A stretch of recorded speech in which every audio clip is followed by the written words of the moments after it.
Fala galera, bora para mais uma aulinha?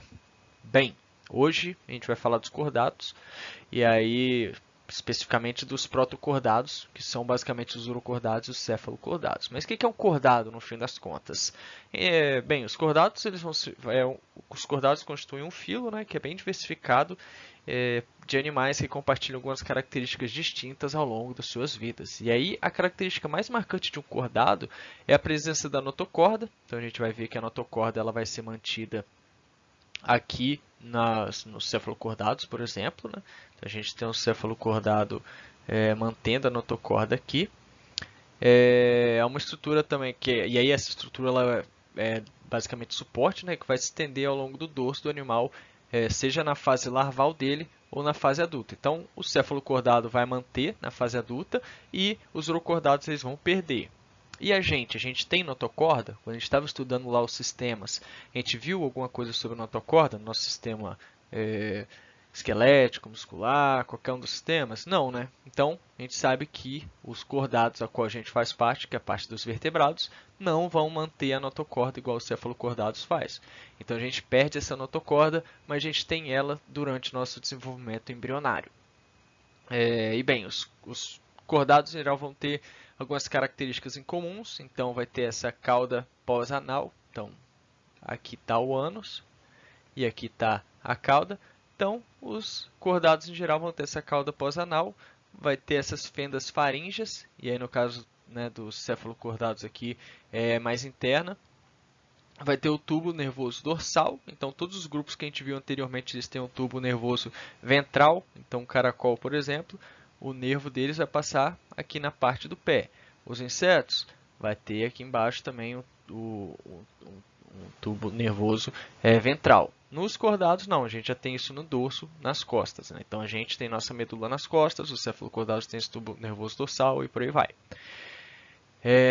Tanto os urocordados quanto os cefalocordados eles vão ser filtradores, então a diferença principal é que os urocordados, que são as ascídeas, eles vão ser presos ao substrato, então eles ficam presos assim como as esponjas, mas eles têm até os sifões, né, que a esponja tem também sifão, inalante, exalante e tal, mas no caso dos urocordados, eles já têm vários sistemas que as esponjas não têm, então é bem diferente de uma esponja se você olhar dentro dele. E eles têm um corpo meio gelatinoso também. Mas são filtradores e na fase adulta são sésseis. Na fase larval eles nadam, então né, é diferente.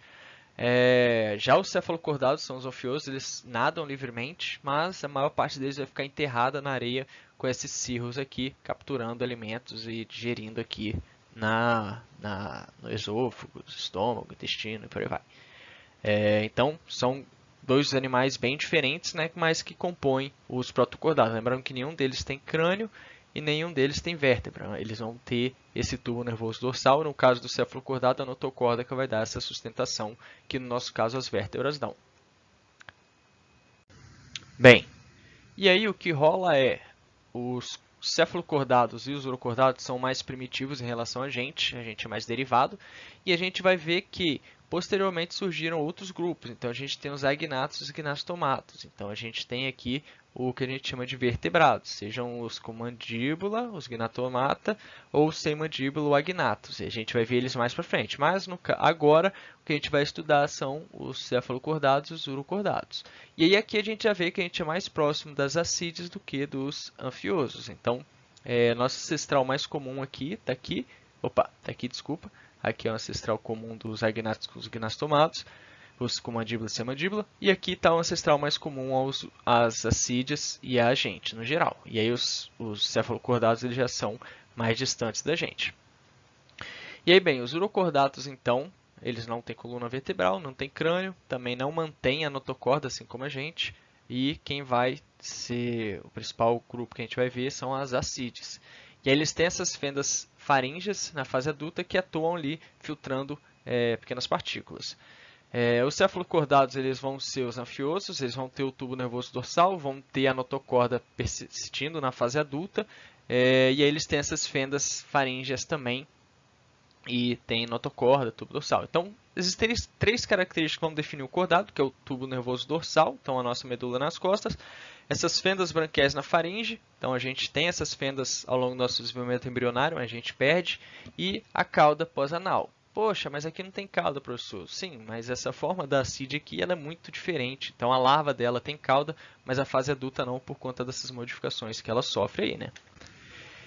E aí, né, só fechando, os cordados, então, os protocordados vão ser os urocordados mais os cefalocordados. Lembrando que o urocordato e as ascídias são fixas, o cefalocordado ele já nada. E aí eles têm músculos, tá, bem definidos. Tem essas fendas faringianas que vão estar associadas ali internamente nesses animais, né? Eles vão ter a notocorda, que vai se persistir na fase adulta, vão ter a cauda, então as três características que vão compor e o tubo nervoso dorsal, né, obviamente, aqui no dorso, vão ser essas características que vão definir o cordado, né, assim como a gente. Eles vão ter essa caudinha pós-anal, então aqui tem a cauda depois do ânus, são deuterostômios e possuem a segmentação também. Então o corpo deles é segmentado, né, a gente olha a nossa musculatura, ela é segmentada em alguns pontos também. Bem, existem os protocordados e os cordados. Os cordados a gente vai ver os vertebrados posteriormente e vamos ver que a principal diferença entre eles é o surgimento das vértebras que os peixes têm, e aí a gente tem répteis, anfíbios, aves, mamíferos e por aí vai. Então, as vértebras elas revolucionaram um pouco esse grupo, já que ela permitiu que esses animais tivessem uma maior sustentação, pudessem crescer mais e executar manobras um pouco mais complexas. Então, aqui a gente tem os agnatos e aqui a gente tem os com mandíbula, que são os gnastomados. Então, agnato, gnastomado. E a gente vai ver isso mais para frente. Então, protocordado é basicamente saber diferenciar um orocordado de um cefalocordado. Lembrando que o cefalocordado vai manter a notocorda, enquanto que os urocordados vão perdê-la. Esse grupo é bem simples, acho que dificilmente vai cair, mas né, vale sempre mencionar, já que né, qualquer surpresa pré-avisada né, já é menos complicado. Então, é isso, galera. Lembrando que, né, só completando, esqueci de falar, mas os urocordados, a água vai entrar, vai passar pelas fendas faríngeas ali, vai ser filtrada, a água vai ser mandada pelo sifão exalante, e aí as partículas que eles querem, eles vão passar para o intestino para ser processado, passar para o estômago, depois para o intestino e depois ir para o ânus junto com a água. Então, eles têm esse sistema de filtração e assim como os cefalocordados também vão filtrar aqui nas fendas faríngeas depois de capturar alimento por essas cerdazinhas na boca aqui. E a gente vai falar dos vertebrados na próxima aula, finalmente, que é o grupo mais legal de todos, né? Vejo vocês no próximo vídeo. Valeu!